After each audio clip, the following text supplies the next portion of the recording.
Hi everyone, in this video we are going to be walking through a little example about sampling. We are going to be talking about the sampling distribution, what it means, how we can create it, and we are also going to introduce the Bootstrap and also show an example of how to get the Bootstrap distribution and how it relates to the sampling distribution.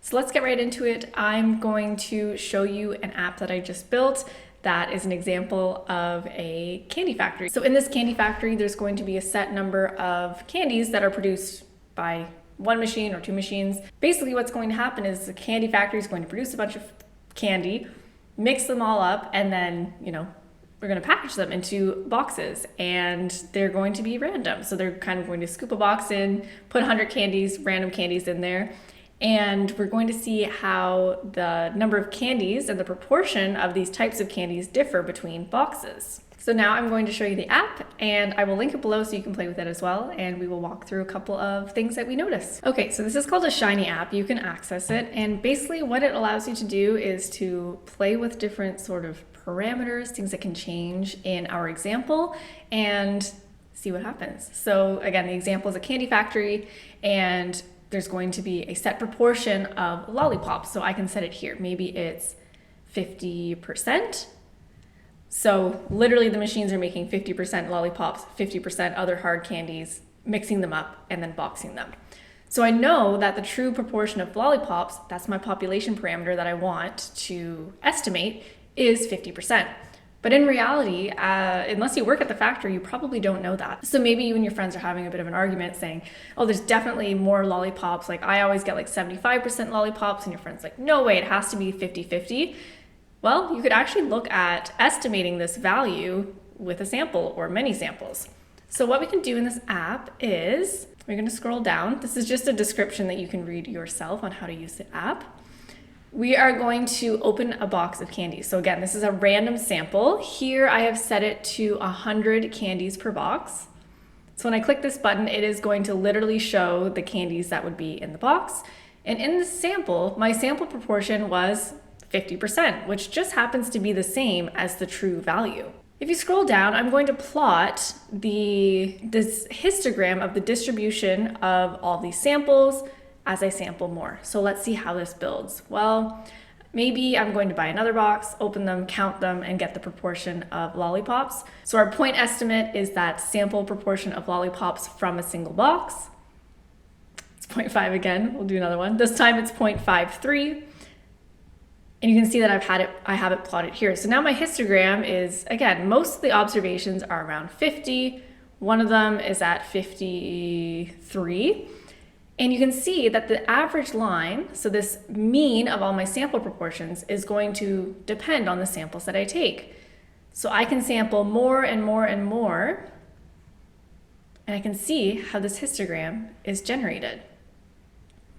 So not every single time that I get a box is it going to be exactly 50% lollipops, but we can see on average it should be around 50%. And this number is going to get closer and closer to the truth the more samples that we take. So I can actually click this button right here and open 1,000 boxes at once. So now I have 1,014 samples, and I can see this histogram, and this is kind of what we saw in class. We see this really symmetric kind of U-shaped bell curve, and we see the true population proportion was 0.5. That's what we set the proportion of lollipops to be in the machine. And then the samples, not every single one of them has 50%. Some of them have as low as like almost 25%, 27%. But on average, they tend to be very close to the truth. So we can use a sample to estimate that unknown value. Because in reality, I can't just march into the factory, count all the candies that come off the conveyor belt, and get the population proportion. It's something that has to be estimated. So this sampling distribution is going to show us how variable these estimates are. So on average, they're correct, but they vary. I'm just going to click this Reset All button, which is going to clear that graph, start everything from scratch. I'm going to try to see what happens when I sample less candies. So I'm going to sample only 20. Leave everything the same. The true proportion of lollipops coming out of that machine is still 50, but each box only has 20 candies in them. So my sample size is 20. What I'm going to do is just open 1,000 boxes at once. So even with our smaller sample size, on average, I still see that the mean proportion across all of those samples of 20 candies is on average pretty close to the truth. It's 0.498 versus 0.5. The difference here is that with the smaller sample size, I'm getting more variation in my estimates. So I can see that they range from, some of them even have no candies in them. I can see a little one here, but typically they range between like 0.2 and 0.8-ish. Previously, when we had 100 candies per box, they were much more condensed. So the sample proportions tended to be closer to the truth for the larger sample size than they were for the smaller sample sizes. This kind of makes sense. Bigger sample size is a better idea of what's actually happening in the population. So that's a little bit about the sampling distribution, but oftentimes we don't actually have access to the population. We only have a single sample. Maybe I can only afford a single box of candy. It would be very expensive for me to go to the store and buy 1,000 boxes of candy to get any kind of idea of how different, how variable all of these sample proportions within each box are. So what we can do is actually turn to the Bootstrap. So at the top of my app here, I have a tab for the Bootstrap distribution. And you can read through all this, but basically what it's saying is, well, maybe I only have one box of candy that I can sample from. I'm going to leave the parameters the same. Again, 100 candies per box, the true proportion of lollipops is 0.5. And this is just going to kind of change how many I collect. And this is just going to change how many samples I get when I click this button. So 1,000 is fine for me. But what I am going to do is randomly select first a box of candy. This is the only thing that I have access to when I'm bootstrapping. And here I can say, well, the sample proportion in this box is 0.49, but maybe I don't know the truth. And maybe I want to know, well, if I were to get another box, will it be similar to this? What's the variation between all these boxes of lollipops? Well, what we can do is actually form the Bootstrap distribution, which is sort of like an estimate of the sampling distribution. So what we're going to do is this. I'm going to treat this as my population, and I'm going to sample with replacement. So I have a sample size of 100 in my original sample. I want to get another sample of size 100. What I'm going to do is randomly select a candy, record it, put it back in the box, shuffle them up again. Randomly select another candy. It could be the same one that I picked before, doesn't really matter. Record that value, put it back in the box. And I'm going to repeat that process until I have 100 observations in this new Bootstrap sample. From there, I can actually calculate the proportion of lollipops when I sample with replacement, and this time it's 0.48. Maybe I can do it again. It's going to be slightly different. So I'm getting unique samples from this original sample by sampling with replacement. Whoever thought of this was a genius, because it's certainly not intuitive to think that we could do this. But it turns out when we do this many, many times, and our original sample is good enough, so maybe it's large enough to be representative of the population and it's not just like a very unlucky sample, we can actually estimate that sampling distribution. So we're going to call this the Bootstrap distribution. So I'm plotting all the times that sample proportion from my sampling with replacement fall within a certain range, like a histogram.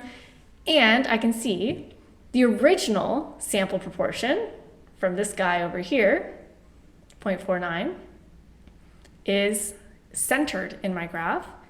And the average of all those new samples that I made with replacement is pretty close to the truth. Now this is useful because the Bootstrap samples on average, those proportions will be equal to, they should be equal to the original sample proportion here. And the original sample proportion, if you took a bunch of those, they are centered around the truth. So that true value of the lollipop, 0.50, sorry. So it's useful when we don't have access to the population, but we still want to get some sort of estimate of how variable our estimates might be if we had sampled more. You might say, yeah, I think that the true proportion of lollipops is around 0.49, and the spread is ranging from some range. And what we can report is actually called a plausible range. So there's a little checkbox that you can tick here, and it will visualize the plausible range. So if I were to list all of the sample proportions that I calculated from the Bootstrap samples, and I ordered them, the bottom 2.5%, I would figure out what number that was and record that. That's called the 2.5th quantile. And I do the same, so I get the 97.5 and record that upper limit. Why? Well, if I have, you can kind of think of it like an area. The area under the graph is like, it's called a probability distribution. The area has to be equal to 1. So if I have 2.5% here and 2.5% here, then what's left in the middle is going to be 95%, and that's what we want. So here I can say, well, the estimated sample proportion is 0.489, and I'm 95% confident that it's between 0.39 and 0.58. So if your friend comes to you and thinks, well, no, I think that the true amount of lollipops that the machine is producing is like 75%, you can say, well, I don't think so, because look at this. I don't think that's very likely, given, I'm 95% confident that it falls within this plausible range. And you can see what happens if I were to reset this if I had a smaller sample size. So perhaps I want to have a sample size of 20. I can have my new box. This time it just happens to be 0.5. Maybe it's not, because these will vary as well greatly with such a small sample size. But I can sample with replacement from this 1,000 times, and I get a much wider histogram here. So I'm a little bit less confident in my data because I have smaller samples. The same thing would happen if I were to increase the sample size substantially. Maybe I have boxes of 500. It's only going to display the first 100 candies, But if I were to sample with replacement here, I can see that my confidence range, my plausible range, is a lot narrower. So on average, we tend to have Bootstrap samples that are closer to that original sample proportion. So I hope that you can play around with this app and get a better idea of how all of these things are related. Just remember, the center of the Bootstrap sample is going to be dependent on that original sample. So if your original sample isn't very good, then your Bootstrap sample might not be centered at the true value, that population mean 0.5. As always, I'm happy to chat about anything that we've talked about in this course. I hope that you will explore this app and let me know if there are any bugs or features that you wish to see, or if you find any really interesting relationships. I'm happy to discuss them. You can leave them in the comments. We can talk about them after class. But yeah, that's kind of my spiel on the sampling distribution and the Bootstrap. And I wish you good luck on the final.